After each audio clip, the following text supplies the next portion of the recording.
The date is April 1st, 1990, and the venue is the Toronto Sky Dome, a monument to human ingenuity and a cavernous temple to sports and spectacle. A crowd of over 67,000, a record at the time, roars with a unified primal energy.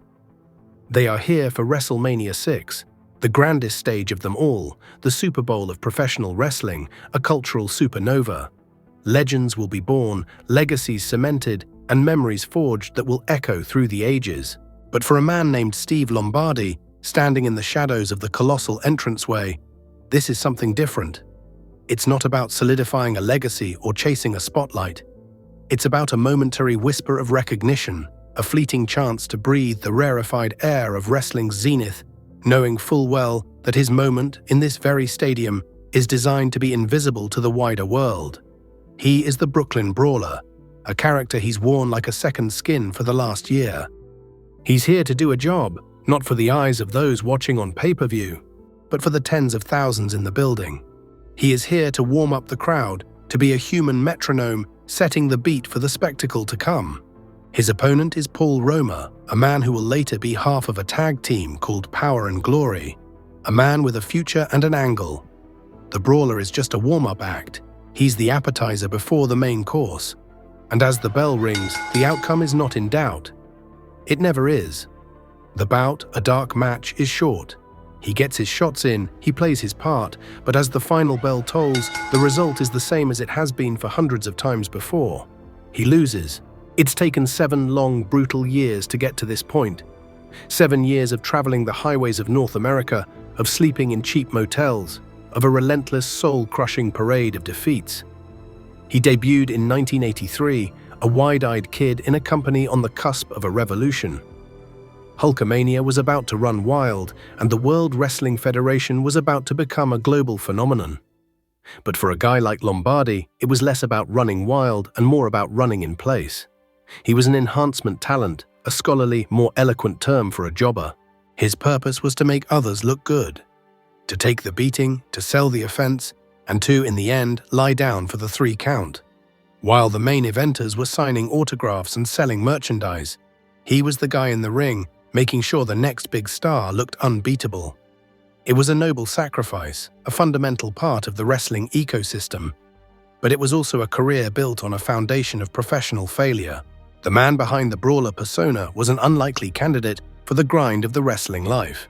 Stephen Kenneth Lombardi, born on April 18, 1961, was a student of biochemistry at St. Francis College.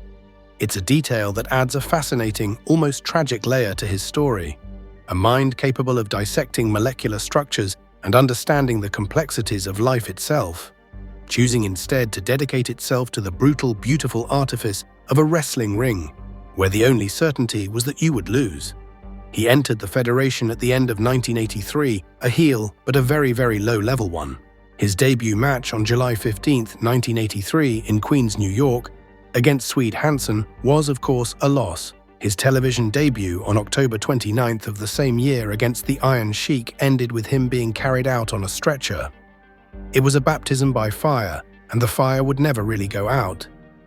For the next 2 years, Lombardi wrestled a grueling schedule, losing to a veritable who's who of the golden era, including Big John Studd, Paul Orndorff, Rocky Johnson, and a young Bret Hart. His rare victories were celebrated like an eclipse, momentary aberrations in a long, dark night.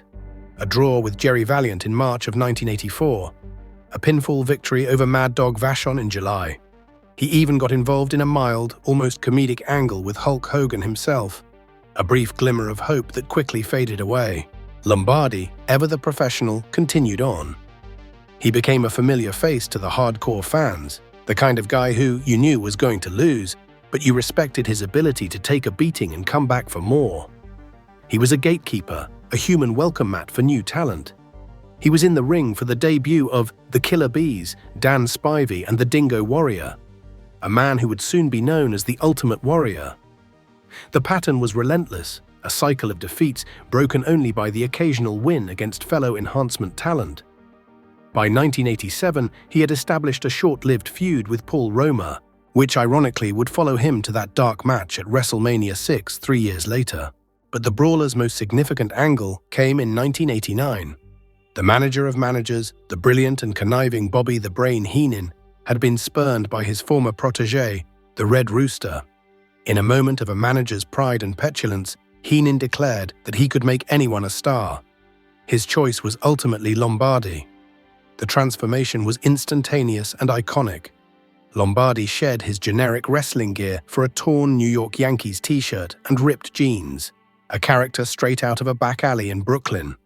He was the Brooklyn Brawler, a street fighter with a brawling style to match.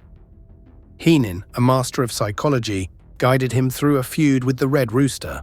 The Brawler even had his moment in the spotlight, a prominent match on Saturday night's main event. But it was all for naught as he was defeated. Heenan, ever the pragmatist, moved on to greener pastures, and the Brawler was once again a ship without a port. His brief moment of glory, his fleeting alliance with one of the most brilliant minds in the history of the business, was over. He was back to being a jobber, albeit a more recognizable one. He had a gimmick, a character, a piece of himself to invest in, but the outcome of his matches remained unchanged. The early 1990s were a period of stasis and consistency for the Brawler.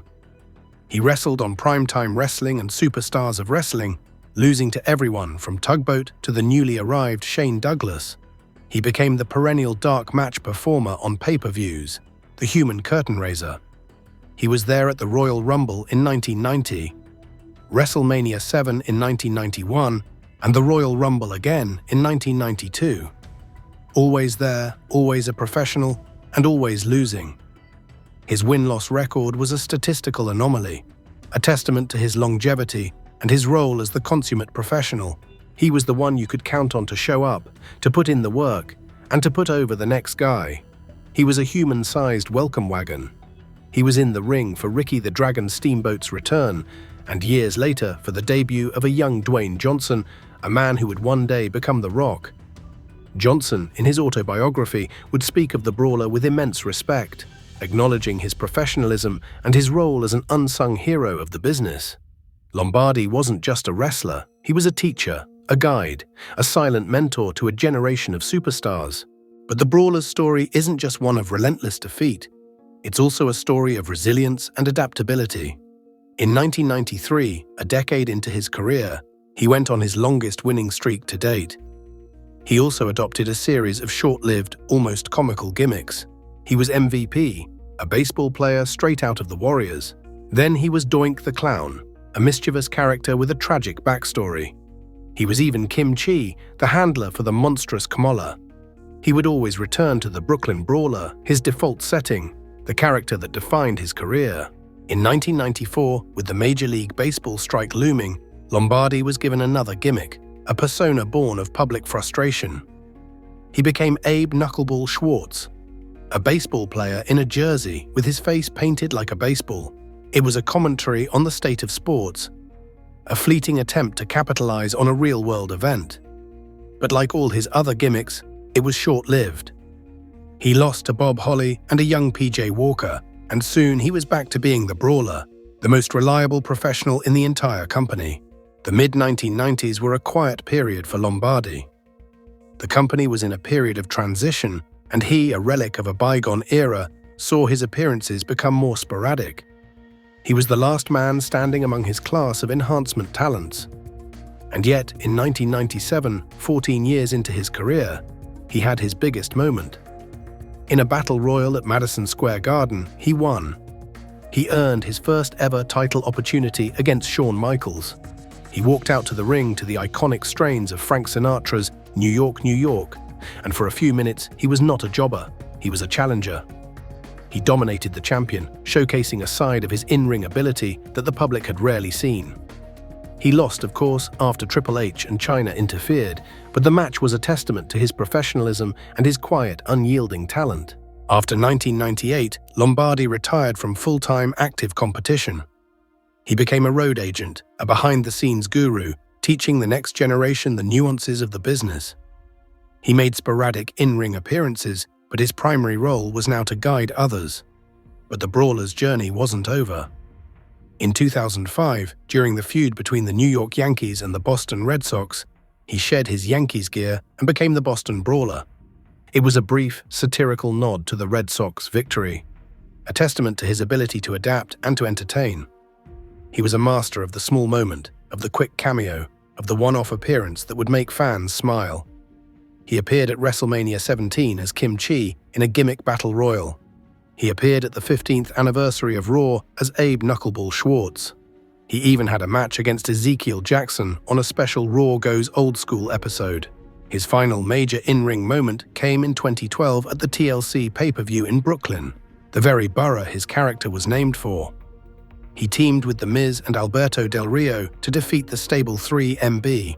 It was a rare, almost magical moment of victory, a final celebratory nod to a career built on so much less. He won the match for his team, securing the victory with a submission hold on Jinder Mahal. In May 2016, after 33 years, Stephen Lombardi was released from the company. It was the end of an era. But the story of the Brooklyn Brawler is not a sad one. It is a story of perseverance, professionalism, and dedication. It is the story of a man who understood his role, who embraced the grind, and who, despite a staggering number of losses, became a legend in his own right. He lost 1,255 matches, a number so absurd it becomes its own kind of victory. He was a professional to the very end, the ultimate journeyman, the guy you could always count on. He was the most dependable loser in the history of professional wrestling, and in the end, that is a kind of win. So next time you see a highlight reel of a superstar's greatest moments, and you see them triumphantly pinning an unknown opponent, take a moment to look at the other guy, the one on the mat. He might just be the most important person in the ring.